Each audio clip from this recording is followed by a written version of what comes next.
As you guys know, every single year on Goodreads, they do a best books of the year nomination, and each genre gets a different category. So for today's video, I basically wanted to look at not the best books, because some of them I may have already read, but the books within the category of the different genres. And I'm focused on the fantasy genres, which they have 3 different categories for that. They have fantasy, YA fantasy, and romantasy. So I'm going to be looking within each genre and just picking a book from there. The winner for fantasy was Hellbent, which I've already read. I really enjoyed that book, but obviously I don't want to read it again. And then we have The Day of Fallen Knights, which I read The Power of the Orange Tree quite a long time ago, and I think the only reason why I read it was because it was really thick and I thought of it as a challenge. So because of that, I don't really remember anything that happened in it, and if I were to read A Day of Fallen Knights, I would have to reread The Power of the Orange Tree because I do not remember anything.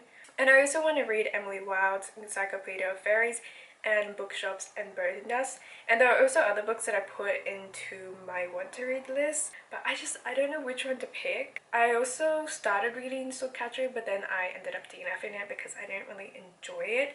In my opinion, all the books in this category, the cover looks so pretty, and it's always the cover that intrigues me the most. So I think I'm gonna pick Emily Wilde's Encyclopedia of Fairies because I've heard that it's a cozy fantasy, which I've never really read before. And it's about fairies, which I love fairies. I don't know if it's like the tiny small fairies or if it's like fae fairies, but I've heard some things about it, which is why I want to read it. And also the cover of this book it's literally the prettiest cover ever. Whoa. I started reading Emily Wilde's Encyclopedia of Fairies.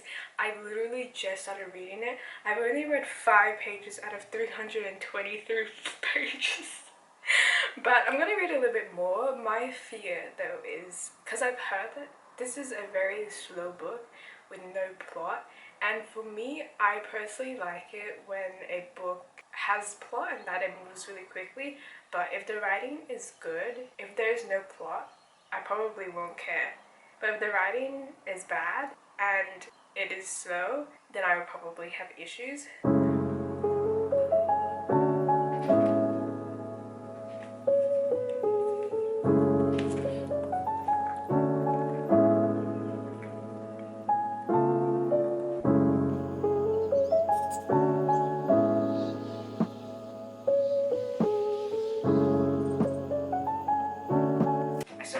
Of this book, but why does this girl say the most out-of-pocket things? She was literally like, it was then, as I said, at the empty hearth, hungry and cold, that I began to wonder if I would die here.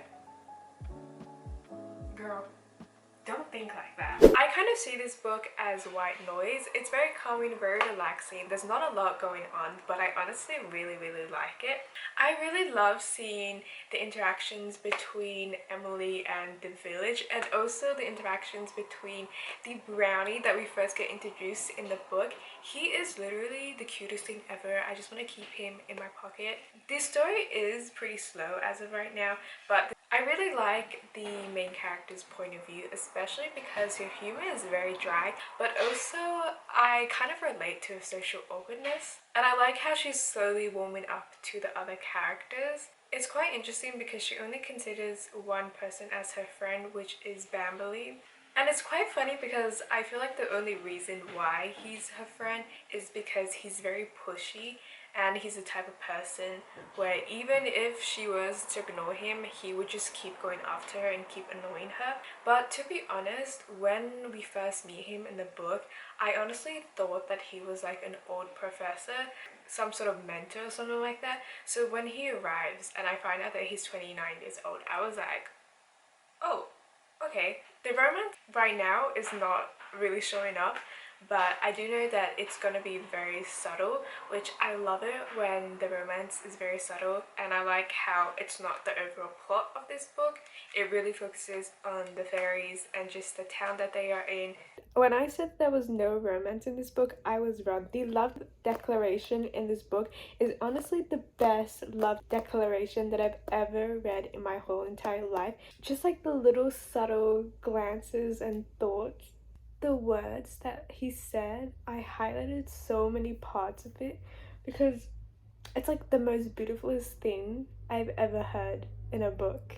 So I finished reading 𝐦𝐮𝐬𝐬𝐬's Encyclopedia of Fairies, and it was honestly such a cute little book about fairies, and it was extremely cozy.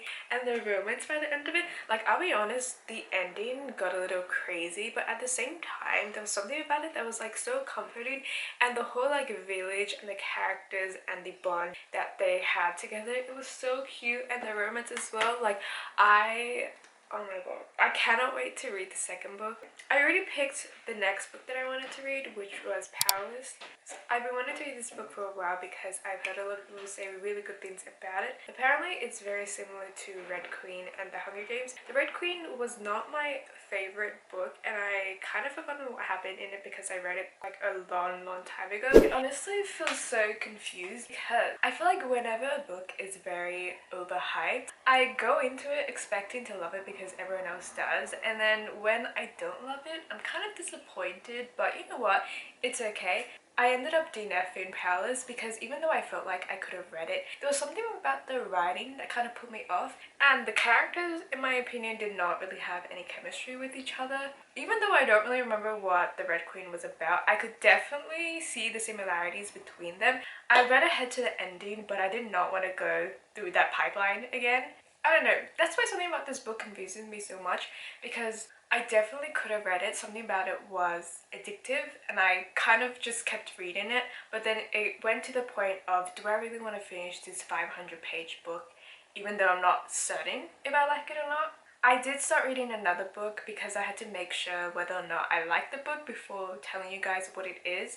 But I started reading A Study in Drowning, and this book is basically about this girl who studies in this university or something, and she's studying architecture, and she's the only woman studying there. So obviously there's a lot of prejudice against her.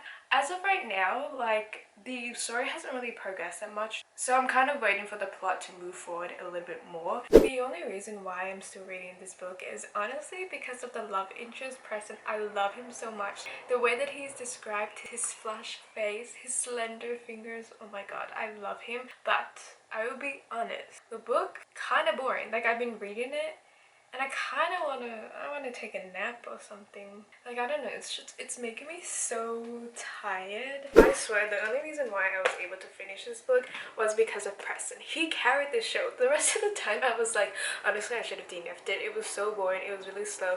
Nothing happened until the end of the book, and even then I was kind of like, there was nothing overwhelming, nothing that really surprised me. It was just this constant line, and then it was just like, eh. I feel bad about saying this, but I was also really annoyed at Effie and her character. I don't really know why. Now we're going to be picking the next book, which is within the Romantasy genre. I feel like the Romantasy genre is going to do me good, hopefully, because with Romantasy, I'll be honest, like, I do like a combination of romance and fantasy. Like, I like the romance aspect more of the fantasy, but it really depends on the balance between them. So the winner for the best romantasy was Fourth Wing, which was kind of expected because it was such a popular book. But I've already read The Ashes and the Star-Cursed Kingdom, which I loved. I loved the Crowns of Nyaxia series. I have read The Blood and Ash. I haven't read the fifth book, but I read Blood and Ash, and I have yet to continue on with it, but I will eventually do so. Like, I want to read the prequel and then continue on with it. Oh, Zodiac Academy, I read like Wonderful, and then I was like, I'm gonna give up on it. The only books I have placed in my want to read list is Assistant to the Villain and the fifth book of From Blood and Ash, and Slaying the Vampire Conqueror, which is also by Krista Broadbent. I don't know. Anyways, I have decided to read Assistant to the Villain because I've heard quite a few things about it, and I don't feel like I'm ready to read A Soul of Ash and Blood because it was just a lot of things happened for Blood and Ash, and I really wanted to read the rest of the series, but now that I've taken a break from it, I kind of don't want to read it anymore. Not right now. I thought there was a mole on me because I have a lot of moles, but it was actually a bug. So anyways, I have the book and I'm gonna start reading it. It's quite cute. Look at this little fairy.